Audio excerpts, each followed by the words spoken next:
Y quisiera decirles que nosotros muchas veces tenemos esperanzas de alguna cosa en nuestra vida. ¿Han tenido esperanza de algo? ¿Han esperado algo por mucho tiempo?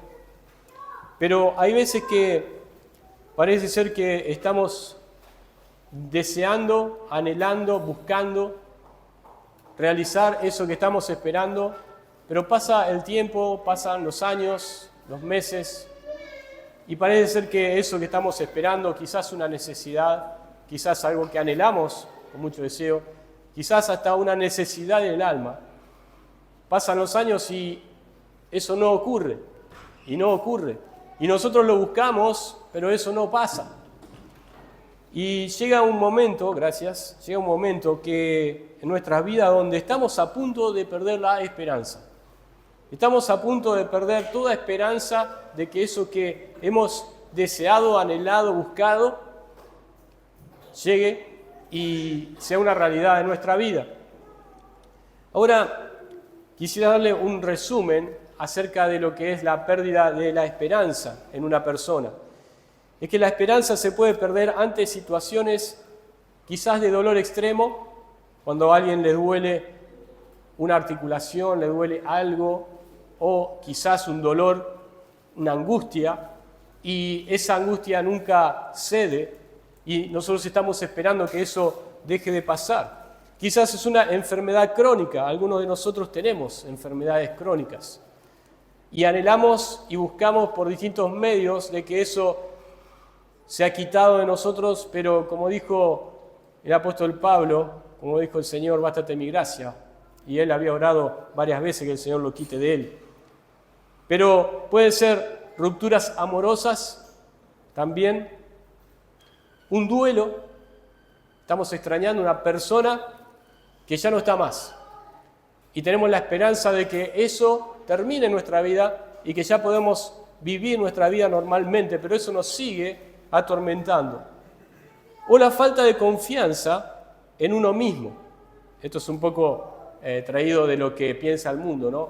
A veces la falta o la pérdida de la esperanza tiene que ver con la falta de confianza en uno mismo, donde uno dice, bueno, yo quiero lograr estos objetivos, lo trato de hacer por mucho tiempo, pero al tiempo estoy perdiendo las esperanzas y ya no confío en mí mismo. Sabemos que no debemos confiar en nosotros mismos. O también la pérdida de confianza en el futuro. Y esto es lo que ocurre cuando nosotros nos ponemos a ver la pérdida de confianza que nosotros tenemos, por ejemplo, en nuestra nación. Han escuchado, han hablado, han tenido conversaciones sobre qué va a pasar dentro de unos años. Esto no va a cambiar. ¿Han escuchado eso? Esto no va a cambiar. Esto va de mal en peor. Y ya hemos perdido la esperanza, porque cada uno de los dirigentes, presidentes que han venido, cada uno mira por lo suyo propio, por sus intereses o por los intereses de aquellos que los llevaron allí. Entonces, realmente venimos hace muchos años así, ya hemos perdido la esperanza de esa nación grande aquí en la tierra. Pero también hemos perdido la esperanza en nuestra sociedad, porque pensamos en la juventud. ¿Cómo está la juventud hoy en día?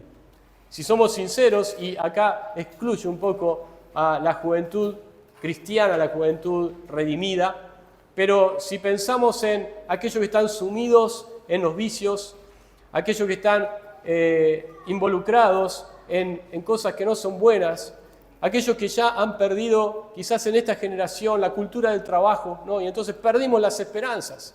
Si la juventud está así, entonces, ¿qué va a pasar en los próximos años? Han perdido las buenas costumbres, han perdido los valores familiares. Nuestra próxima generación, ¿cómo será? Y de tal manera que hemos perdido la esperanza, o estamos perdiendo la esperanza, de que haya una sociedad mejor. Pero no solamente voy a agarrar con los jóvenes, las personas adultas también, en este tiempo, están en un estado de egoísmo sin precedentes. Tal es así que ese estado de egoísmo ha llevado a la ruptura de las relaciones y también aún al daño al daño del medio en que las personas viven. Y digo el medio y el medio ambiente también. Las personas ya no tienen buenos valores. No se encuentra eso hoy en día. Podemos encontrarlos en los creyentes y eso es esperable. Pero en la gran multitud de las personas en el mundo, los grandes valores bíblicos se han perdido por completo. Y entonces, ¿qué esperanza tenemos? Hemos perdido la esperanza de un mundo mejor. Ahora el creyente sabe que el mundo mejor ha de llegar con lo que hemos cantado, la última canción, ¿no? Estamos esperando la patria por venir. Pero ¿qué pasa con la esperanza? ¿Hemos ya perdido la esperanza? Estamos tratando de enfrentar los problemas que tenemos y de resolverlos con sabiduría. ¿En dónde estamos buscando nosotros no perder la esperanza? Esa es la pregunta de lo que nos tenemos que examinar. Si estamos pensando en algo que nosotros deseamos, en algo que nosotros necesitamos, en algo que nosotros queremos, y de repente lo hemos buscado por mucho tiempo, hemos esforzado por eso, hemos gastado fuerzas, dinero, tiempo y demás cosas, y de repente eso parece escaparse y estamos perdiendo las esperanzas de que eso llegue en nuestra vida. Ahora, en estos versículos vamos a ver un hombre que estaba a punto de perder las esperanzas.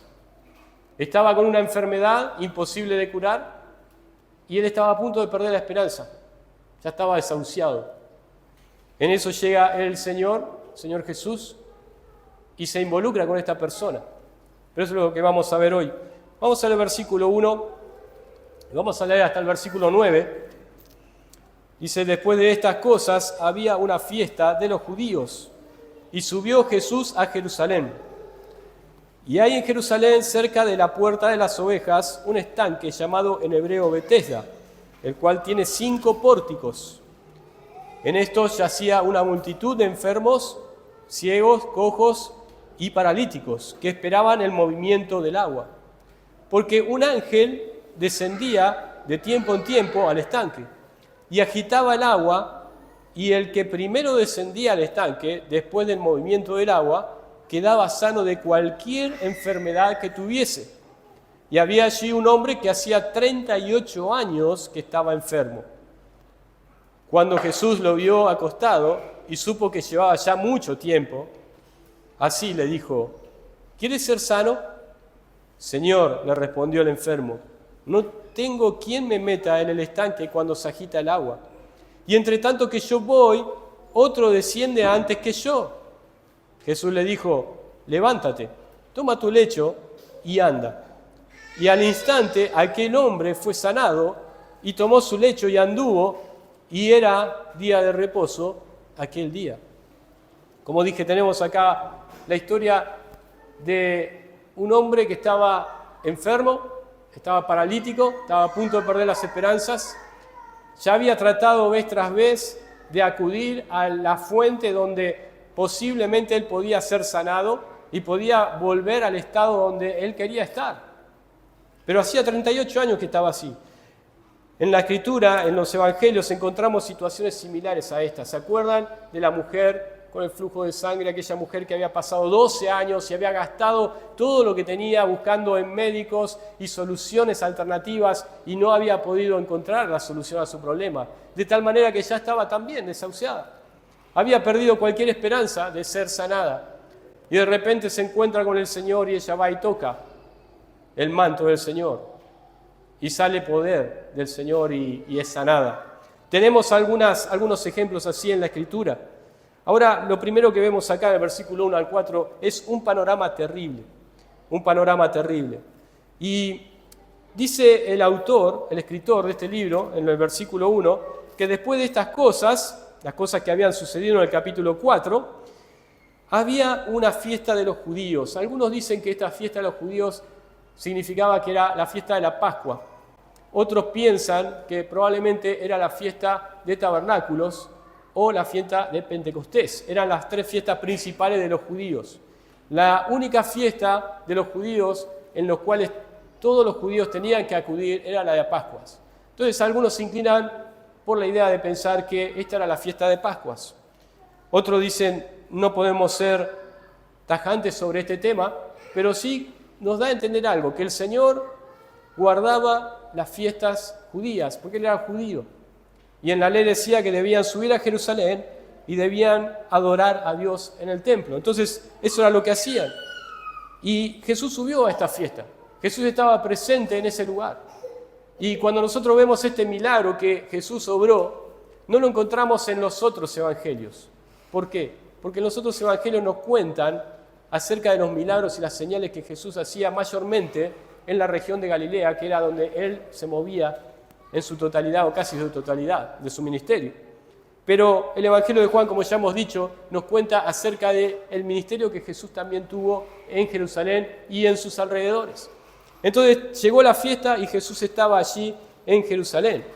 Estaba en ese lugar y quizás estaba en ese lugar por algunas razones específicas, que era una de ellas es la que vamos a ver hoy, la sanación de este enfermo. Ahora, el nombre del lugar donde se encontraba este paralítico, dice ahí, versículo 2, y hay en Jerusalén, cerca de la puerta de las ovejas, un estanque llamado en hebreo Betesda. Esta palabra Betesda significa casa de misericordia.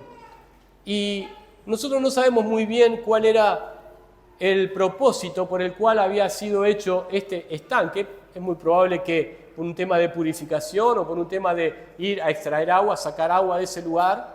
Pero en la historia había mutado ese propósito. Y lo que ahora veíamos, lo que podemos ver por las Escrituras, es que ese lugar se había hecho un lugar para personas enfermas y que tenían cualquier tipo de dificultad física para ser sanados. Había cambiado la modalidad de ese lugar. Dice que tenía 5 pórticos, era un lugar muy grande, era un lugar para que muchas personas llegaran ahí y probablemente la idea inicial no era que personas enfermas estén ahí, pero eso era lo que ahora estaba ocurriendo.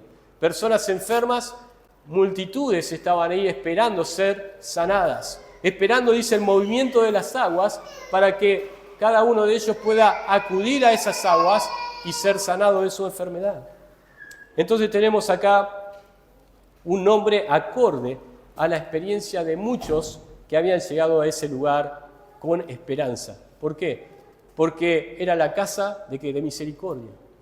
Algunos de ellos obtuvieron misericordia de Dios para ser sanados por un medio que no era usual en Israel, ni siquiera en Israel, que era ese estanque y esos ángeles que descendían de tiempo en tiempo en ese estanque.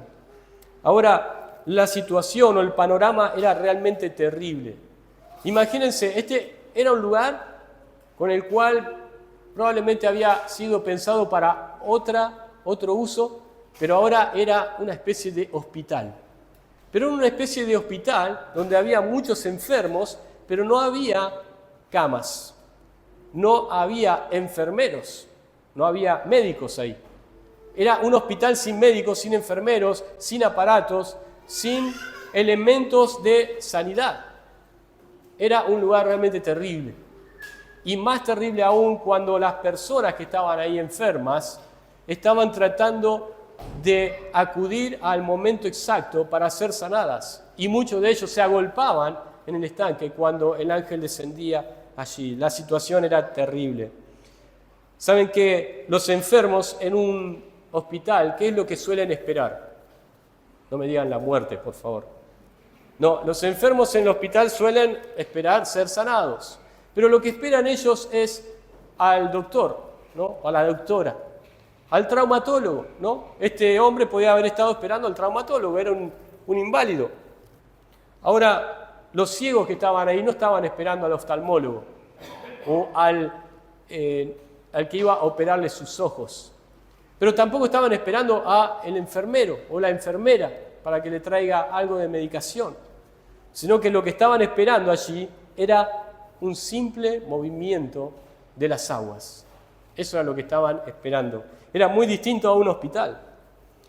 Y aunque esa imagen era desalentadora, era terrible, no dista demasiado de los lugares que hoy en día hay en el mundo. Y pueden decir cualquier lugar.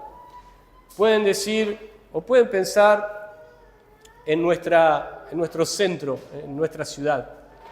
Hay miles de personas, cientos de personas que no están enfermas de alguna enfermedad física limitante, pero que sí están enfermas de la enfermedad del pecado, que no se dan cuenta, pero si nosotros pudiéramos ver con un discernimiento espiritual en sus corazones y ver realmente la necesidad que hay en esta multitud. Este lugar no distaba demasiado, simplemente es que nosotros podíamos ver en ese lugar con nuestros ojos físicos a las personas enfermas. Pero hoy en día, si tenemos un discernimiento espiritual, podemos ver las multitudes como las veía Jesús, como las veía el Señor cuando veía las multitudes y decía, están dispersos como ovejas que no tienen pastor, están con tanta necesidad espiritual, con tanta necesidad de huir del infierno. Mira qué enfermos están todos los incrédulos a tu alrededor. ¿Has visto eso? ¿Te has puesto a pensar en eso? Las personas que están a tu alrededor, cuando vamos a un centro comercial, cuando algunos viajan en colectivo, viajan en tren, viajan en el subte. Yo, gracias a Dios, no tengo que hacer eso. Pero cuando vamos a Capital y hay un montón de gente que van a sus trabajos, a sus lugares para cumplir con las cosas que ya han planificado y de repente pensamos, ¿cuántos de ellos creen en Cristo como su Salvador? ¿Cuántos de ellos son salvos? ¿Cuántos de ellos se van al infierno? ¿Cuántos? ¿Cuánta necesidad? Ahora, allí, quienes se hallaban allí, una multitud de enfermos, ciegos, cojos, paralíticos, ¿cuántas son las aflicciones de este mundo, podemos decir? En aquel estanque esperaban la salud con avidez, esperaban el movimiento del agua con una tremenda expectativa, pero cuán pocos hoy en día están esperando la sanidad espiritual. Yo no veo una multitud ahí afuera, golpeando la puerta y tratando de entrar para que se les predique el Evangelio.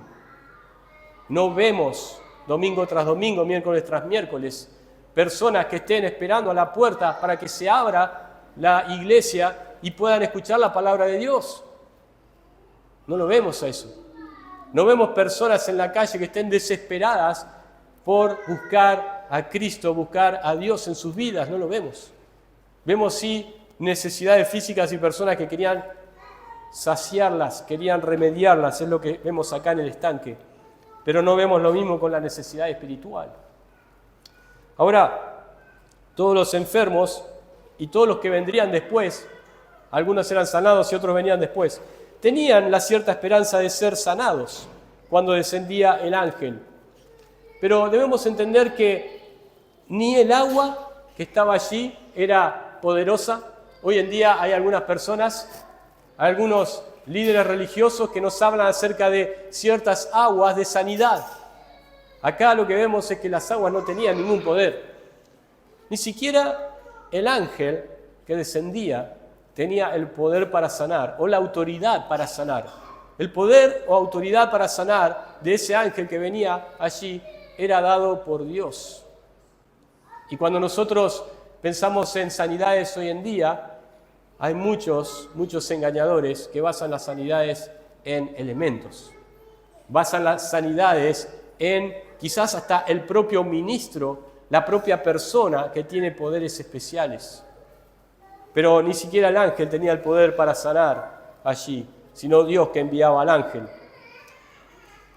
Tenemos aquí el versículo 3, fíjense. En esto yacía una multitud de enfermos, ciegos, cojos, paralíticos, que esperaban el movimiento del agua. Estaban con esa necesidad, pero con esa expectativa.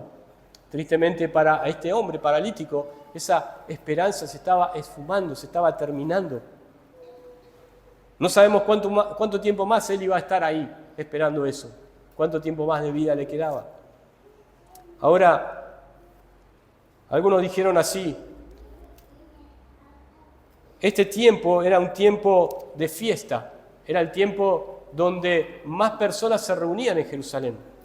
Y tal vez específicamente la Pascua. Algunos dicen una vez al año pasaba esto. y era el momento donde más personas se reunían en Jerusalén, pero más personas se reunían en este estanque. ¿Por qué? Porque ya sabían, el ángel va a descender y vamos a tener la oportunidad de ser sanados. Y eso era la expectativa que cada uno de ellos tenían. Ahora, en la Biblia tenemos varias ocasiones inusuales de personas que habían sido sanadas de una forma muy particular. Cuando vemos los evangelios vemos a Jesús sanando de muchas formas distintas. Pero en lo que va de la Escritura podemos ver en el Antiguo Testamento que había algunos que habían sido sanados por un potaje en una olla que había sido echada harina dentro de la olla y por eso habían recibido sanidad los que habían sido enfermos. Algo raro, ¿no? No ocurría siempre. Era algo que no pasaba, pero habían sido sanados de esa forma. También tenemos a aquel sirio, Naamán, que fue sanado ¿de qué forma? Bañándose en el río Jordán. Pero eran solamente casos particulares. Uno también fue resucitado cuando tiraron su cuerpo en el sepulcro de Eliseo. Eso fue impresionante. No sé si lo han leído ustedes, ¿saben de eso? Lean Segunda de Reyes. Unos milagros impresionantes habían sido obrados por Dios. Y cuando tiraron el cuerpo de este hombre muerto en el sepulcro de Eliseo, dice que se levantó en pie. Miren, quedó grabado porque seguramente fue espectacular. Y fueron sanados de forma muy particular. Algunos fueron sanados cuando la sombra de Pedro cayó sobre ellos, en Hechos capítulo 5. Algunos fueron sanados cuando ponían sobre ellos los paños de Pablo. Dice que venían muchos enfermos y Pablo los sanaba de tal forma, Dios obró en él, que aún llevaban los paños, algunas ropas de Pablo, y los ponían sobre los enfermos y eran sanados. ¿Era Pablo superpoderoso? ¿Era Pablo un hombre que obraba milagros por su poder? No. Pero Dios eligió hacerlo así. Dios eligió hacerlo así. ¿Puede Dios sanar hoy en día? Eso es para otro tema, es para otra predicación. Pero sí, Dios puede sanar hoy en día y de distintas maneras. La Biblia habla acerca de eso, aún en el Nuevo Testamento. Pero no es el caso aquí. Dios sanó de una forma particular y Dios puede hacer cosas de forma inesperada. Pero algo no es necesariamente de Dios simplemente porque es inesperado o inusual. A veces conocemos también que el enemigo es poderoso y puede engañar con algunas señales que no son verdaderas, sino que son falsas. Ahora, cualquier enfermedad era sanada cuando llegaban al estanque, cualquiera. Podía ser ciego, podía ser un rengo, podía ser un sordo, podía ser un paralítico, cualquiera iba a ser sanado. Podía ser un asmático, como yo. Digo, bueno, soy un asmático, voy al estanque de Bethesda, salgo corriendo, bueno, si me permite el asma un poco, y llego antes y podía ser sanado. Todos podían llegar ahí. Sin embargo, se nos dice que pudiera arreglar el problema o la enfermedad del pecado, pero no se nos dice que pudiera arreglar, la enfermedad del cuerpo, pero no la enfermedad del pecado, que es la más urgente de todo ser humano. Era algo impresionante, era algo que generaba esperanza en las personas, sí, pero era algo que podía generar esperanzas como mucho de una sanidad física temporal, porque muchos de los que habían sido sanados probablemente después pudieran caer enfermos nuevamente. De hecho, el Señor le dice, cuando veamos la próxima clase, la próxima vez, le dice, no peques más, no sea cosa que te venga algo peor. O sea, no estaba exento de caer enfermo de vuelta, el paralítico. Pero cuando Dios trata con el corazón de los hombres con respecto al pecado, ¿eso es temporal? No, es permanente. Ahora lo que vemos en versículos 5 al 9 es una luz de esperanza. Este hombre que estaba perdiendo completamente las esperanzas, ya había pasado mucho tiempo ahí, estaba esperando que venga el ángel, que descienda el agua y el agua se mueva, pero él no podía llegar a ese lugar. ¿Por qué? Porque era inválido, le era más difícil que por ahí a un ciego. Bueno, un ciego también le era difícil, pero quizás el ciego con un palito, ¿no? Como hoy en día los ciegos van moviéndose, podía caminar y llegaba a donde estaba el estanque y podía descender. Quizás alguien que no tenía la movilidad de sus manos, o quizás un sordo. El sordo podía ver el movimiento de las aguas y podía ir, o un mudo. Pero un paralítico, además un paralítico que no tenía ninguna ayuda externa. Tenemos acá al hombre paralítico. Fíjate el versículo 5. Y había allí un hombre que hacía 38 años que estaba enfermo. Dentro de ese gran número de enfermos había un hombre con una enfermedad. No sabíamos bien por qué le vino esto. La Biblia no nos dice. No sabemos si era una enfermedad de base que le había causado esto o si había tenido un accidente. No lo sabemos. Pero sí sabemos que había estado allí por mucho tiempo. Pero el agravante más grande que tenía este hombre era que no tenía a nadie que pudiera ayudarlo para llevarlo al estanque cuando descendía el ángel. Él dijo de su propio testimonio: no tengo a nadie que me lleve cuando desciende el ángel y se mueven las aguas. De manera que podemos entender que este paralítico no solamente estaba enfermo, no solamente estaba imposibilitado, pero que además no tenía ni siquiera un amigo que pudiera estar con él. Estaba solo. Y saben que para muchas personas estar solo es realmente deprimente. Es una situación muy difícil.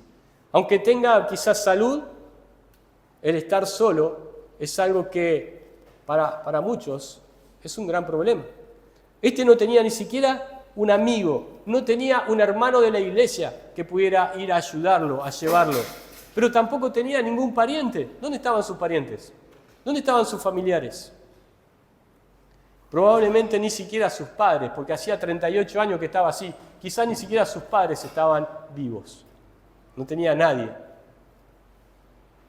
¿Han pasado por alguna situación donde parece que nadie está para ayudar? Aunque hay personas alrededor, estamos quizás muy cerrados y pensando que nadie está para ayudar. Y eso era lo que sentía este hombre también. No era que solamente que lo sentía, sino que era así.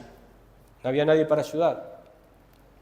Hacía 38 años que estaba paralítico. Lo más probable es que sus padres no estuvieran allí. Y un comentarista, Matthew Henry, dice un comentario muy, muy interesante sobre la situación de este hombre. Dice: demos gracias a Dios por las fuerzas físicas y la posibilidad de usar nuestros miembros de nuestro cuerpo. Debemos dar gracias a Dios por nuestra salud. ¿Por qué? Porque a veces nos damos cuenta de la salud que tenemos, que Dios nos da cuando no la tenemos. Y a veces no nos damos cuenta de que hay personas que no pueden tener la misma salud que nosotros. Nosotros podemos ver, otros no pueden. Quizás algunos están postrados por mucho tiempo y no hay ninguna solución para eso. Y de repente nosotros nos quejamos porque pasamos una mala noche o un dolor de muelas o quizás un día de sufrimiento, un día que por ahí nos duele el cuerpo. Y hay personas que no han conocido ni siquiera un día de bienestar, de salud. Ahora el relato continúa con la aparición de Jesús. Fíjense el versículo 6. Cuando Jesús lo vio acostado y supo que llevaba ya mucho tiempo así, le dijo: ¿quieres ser sano? Acá aparece el Señor. Y el Señor dice que lo vio. Me gusta esa frase. Jesús lo vio.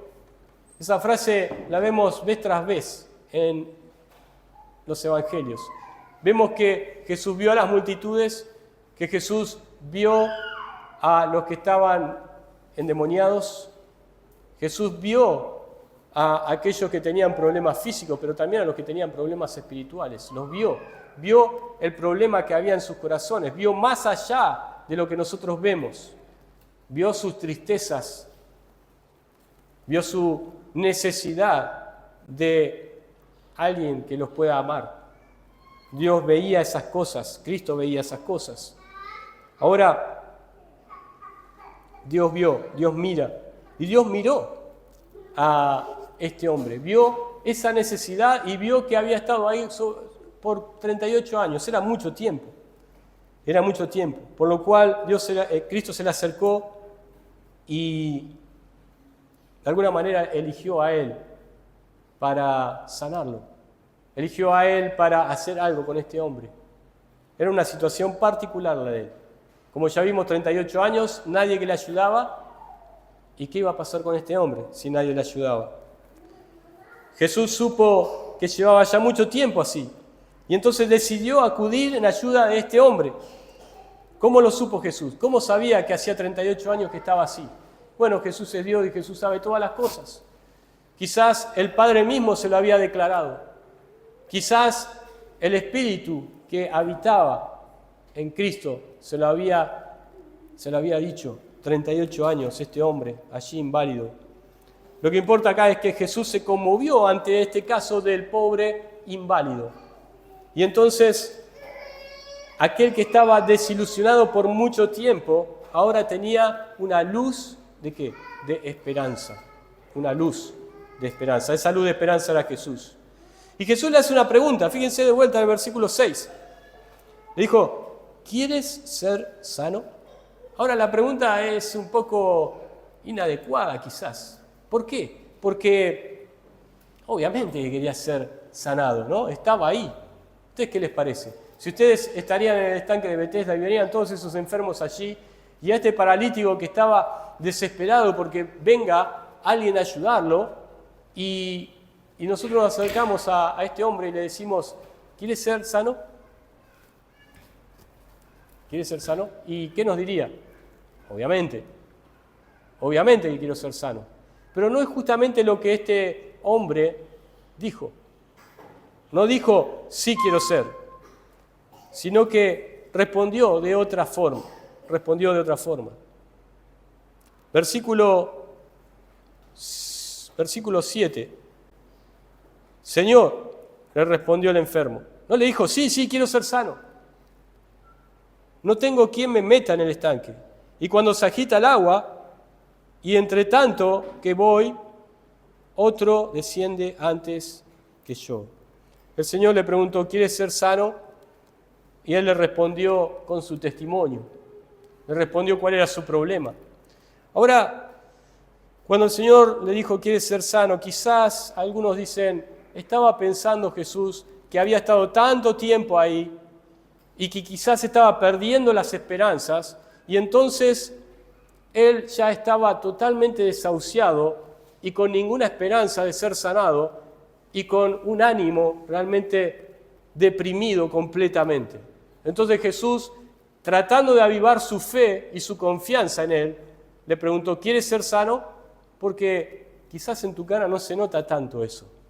No se nota tanto aquellas esperanzas que tenías cuando el primer año que viniste acá pensabas que podías ser sanado. O el segundo o el tercer año. Pero al correr de los años parece ser que este hombre había perdido la esperanza y verlo le hacía al Señor preguntar, ¿realmente quieres ser sano? Algunos dicen, quizás le preguntó esto porque el paralítico sabía que el día que él sea sanado, su vida iba a cambiar completamente.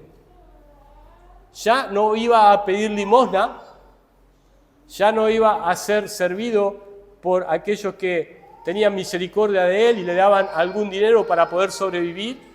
Ahora él iba a tener que ganarse el pan con el sudor de su frente. Él iba a tener que conseguir un trabajo ahora. Él se había quizás acostumbrado a esa situación en su vida. Estaba paralítico, sí. No podía hacer nada. Pero él ya estaba acostumbrado a eso. Y saben que hay veces que las personas están tan acostumbradas a su forma de vida que no quieren cambiar.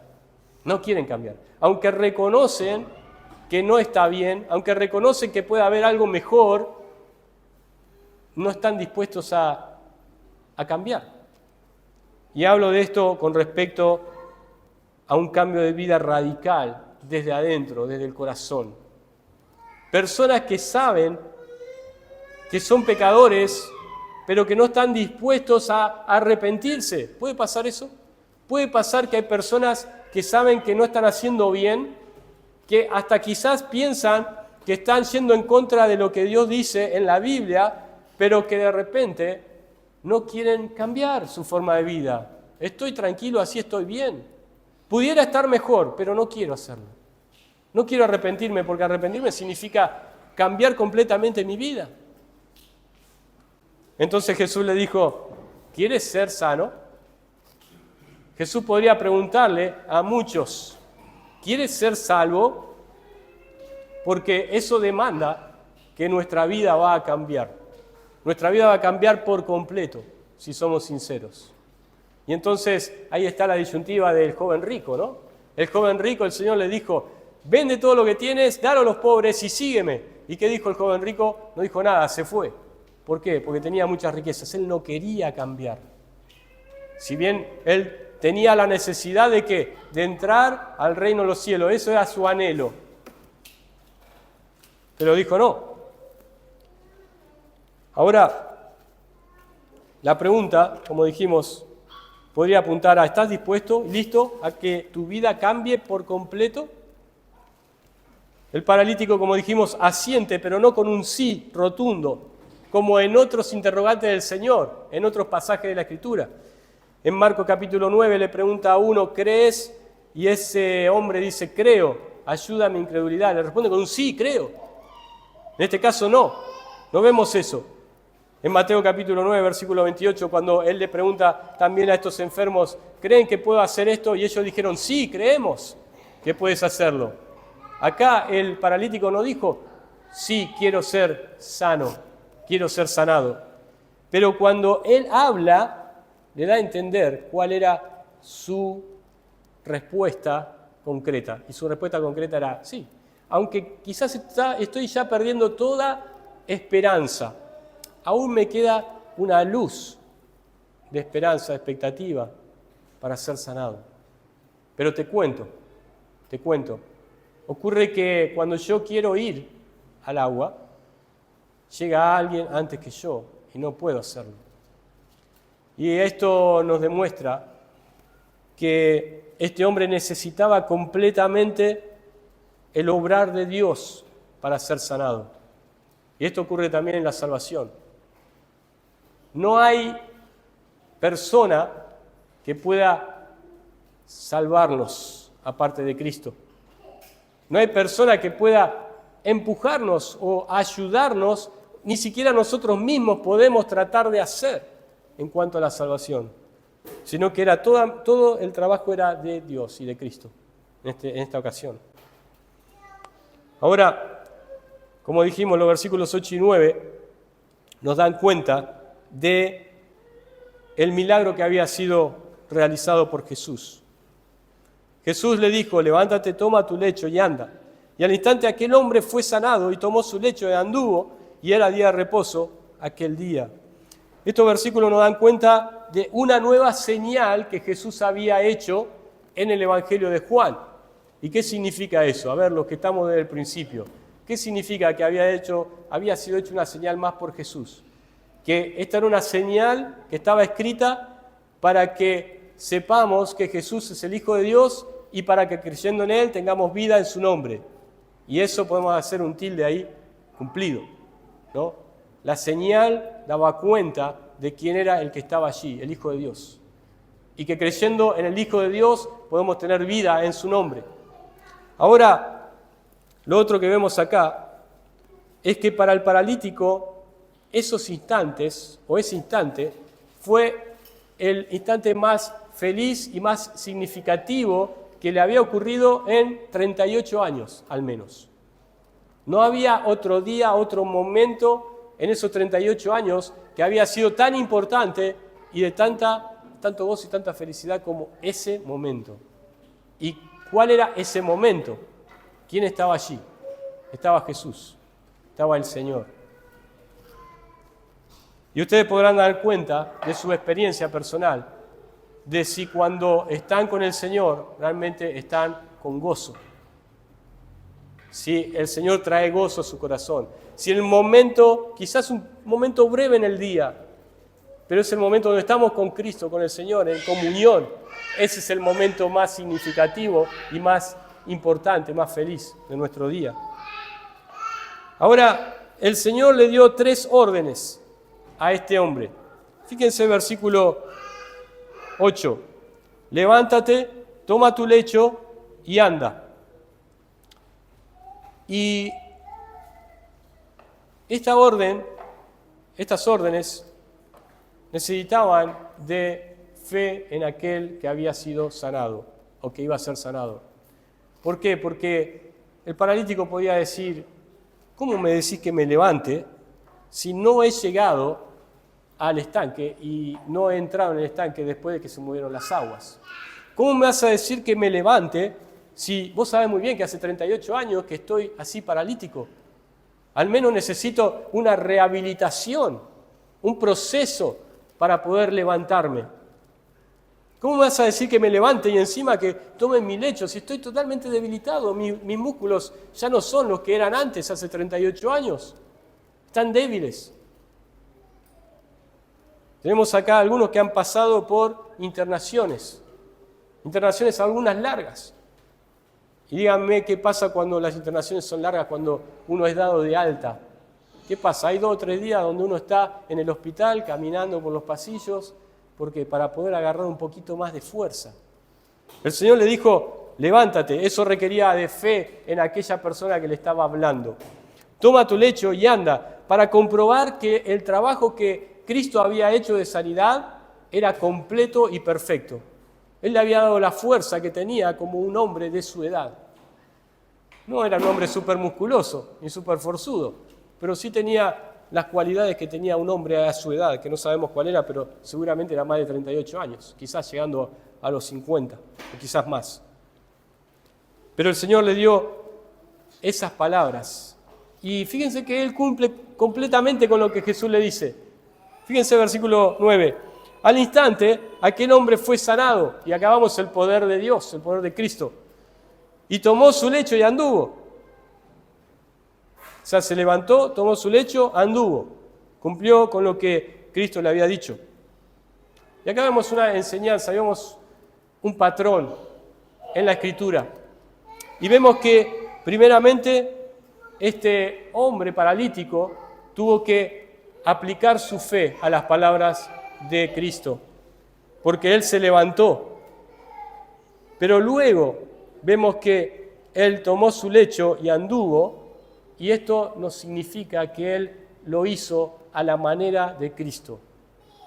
Él tuvo fe en las palabras de Cristo para su sanidad, pero él luego hizo lo que Cristo le dijo que hiciera. No hizo cualquier otra cosa. No dejó el lecho ahí tirado, no se fue corriendo, no se quedó ahí sentado, dijo, bueno, me voy a quedar acá. Sino que el patrón se ve que es primero fe y luego ¿qué? Obediencia a la palabra de Dios. Primero fe y luego obediencia. Vemos acá un gran milagro. Qué sorpresa para este pobre lisiado encontrarse de repente sano. Imagínense, ¿han estado enfermos alguna vez? Sí, muchas veces. ¿Han estado alguna vez con una gripe que los tiró en la cama? Sí, yo he estado así. Y de repente, de un día para el otro, están como si nada. No, lleva un tiempo. Este hombre era paralítico, de repente cambió completamente su vida. Qué sorpresa para él. Encontrarse de repente sano y fuerte y capaz de valerse por sí mismo después de 38 años de invalidez. Esto era algo que era una marca clara que Cristo, el Hijo de Dios, había obrado en él. Y ahora todo era un mundo nuevo, una nueva vida. Todo era nuevo para él. Él iba a abandonar ahora el estanque, él ahora iba a ir al templo donde no podía ir, o quizás iba llevando o arrastrándose y pidiendo limosnas, ahora iba a poder ir a adorar al templo. Todo nuevo, una vida nueva. Y en cierto sentido, muy cierto sentido, esto es lo que ocurre con aquellos que experimentan la intervención de Cristo en sus almas. Una vida nueva. todo es nuevo, todo es distinto, o por lo menos debería ser así. Es nuevo, es distinto. Ahora, como dijimos al principio, este es un hombre que estaba perdiendo la esperanza. Estaba perdiendo la esperanza. Pero cuando llegó el Señor, hubo una luz de esperanza, ¿se acuerdan? Y nosotros, los que hemos creído, tenemos esperanza. ¿Tenemos esperanza de qué? De vida eterna. Tenemos un propósito en esta vida también, haciendo y buscando la voluntad de Dios. Es todo nuevo ahora. Tenemos esperanza de vida eterna, tenemos un propósito en este mundo haciendo la voluntad de Dios y tenemos gozo y alegría, aunque, escuchen esto, aunque haya persecución u oposición, como lo vamos a ver en los próximos versículos. Él tenía gozo, tenía esperanza, tenía un propósito, estaba alegre, aunque dentro de muy poco tiempo le va a tener oposición, resistencia a lo que él era ahora. Ahora quisiera preguntarnos a todos, ¿qué nos ha hecho perder la esperanza? ¿O en dónde estamos esperando algo o buscando algo en nuestra vida? ¿Hemos perdido la esperanza en la lucha contra algún pecado en nuestra vida? De tal manera que hemos pedido al Señor que nos ayude, pero lo estamos haciendo a nuestra manera y entonces vemos que caemos en lo mismo. ¿Estás perdiendo la esperanza con respecto a algún vicio en tu vida? ¿Estás perdiendo la esperanza en los problemas económicos en tu familia? ¿Estás perdiendo la esperanza? Decir, lo intento por todos lados y no llego. ¿Estás perdiendo la esperanza en el matrimonio? Ojalá que no. Veo a todos los que están casados acá felices, ¿no? A ver, ¿no? Con una sonrisa. Esperemos que sí. Pero a veces, como personas, perdemos la esperanza en el matrimonio. No digo por nosotros. ¿Estamos perdiendo la esperanza en nuestros hijos, en la crianza de nuestros hijos? ¿Qué va a pasar con ellos cuando sean mayores? ¿O se te están pasando los años y no ves ningún cambio en tu vida espiritual? Tenés quizás una expectativa, yo quisiera ser así, quisiera ser como este pastor, como este misionero, como este hermano fiel, y de repente se pasan los años y estamos perdiendo la esperanza. Esto no va a llegar nunca. Se te están pasando los años, esto quizás para otros, pero se te están pasando los años y no encuentras un marido, un esposo, una esposa. A veces pierden la esperanza. Los jóvenes o los que no son tan jóvenes quieren casarse y por ahí no encuentran. Ahora la pregunta es, ¿dónde estamos esperando o dónde estamos buscando el milagro? ¿Dónde estamos buscando y esperando el milagro? ¿Estamos esperando en el Señor o como el paralítico que estaba esperando en qué? En que alguien venga a ayudarle o en sus propias fuerzas de arrastrarse y llegar hasta el estanque de Betesda cuando descendía el ángel? ¿Dónde estamos poniendo nuestra esperanza? Ahora quisiera terminar con esto y si me permiten, que cuando el paralítico fue sanado, todo fue nuevo. Ahora sus piernas podían andar, sus piernas podían llevarlo hasta el lugar donde él podía trabajar. Sus brazos, él los podía ahora usar. Su cuerpo ahora era útil para hacer cosas. Pero ¿qué pasa con nosotros cuando el Señor interviene en nuestras vidas? Pasa como el paralítico. Quisiera leerles algo. Esas piernas inmóviles del paralítico ahora caminan. Pero ahora, ese espíritu muerto, ahora vive y tiene comunión con Dios. Eso pasó cuando nosotros creímos en Cristo. El espíritu que estaba muerto, y que no se relacionaba con Dios, ahora tiene comunión con Dios. Ahí vemos un milagro. Ese corazón egoísta que siempre estaba pensando en su propio beneficio, ahora late para los demás. Esa mente que tenía malos pensamientos, ahora piensa en Dios a cada instante. Eso es lo que ocurre cuando tenemos la intervención de Cristo en nuestras almas. Esa boca que estaba cerrada o que hablaba cosas triviales, ahora proclama el Evangelio y canta alabanzas a Dios. Fíjense que hay una gran diferencia. ¿Por qué? Por el obrar de Cristo en nuestros corazones. Hermanos, si no ves algo de esto, hay un problema. Y esas manos, por último, esas manos mezquinas que teníamos, ahora están interesadas en dar a otros que están necesitando, sea con recursos físicos, aún con nuestra propia fuerza. Todo cambia en aquellos que han recibido la intervención del Señor Jesucristo. Vamos a orar. Padre nuestro, te damos gracias una vez más por poder compartir tu palabra y te pedimos, Padre, que estés obrando en nuestros corazones. Padre, lo que hemos recibido hoy pueda hacer efecto, pueda realmente hacernos pensar en las esperanzas que tenemos en nuestra vida, que son muchas a veces, o que son una en particular, como este paralítico que estaba a punto de cerrar la puerta, estaba a punto de desistir. Padre, te pedimos que no desistamos en nuestra vida, sino que podamos estar buscando la ayuda en quien realmente debemos buscarla.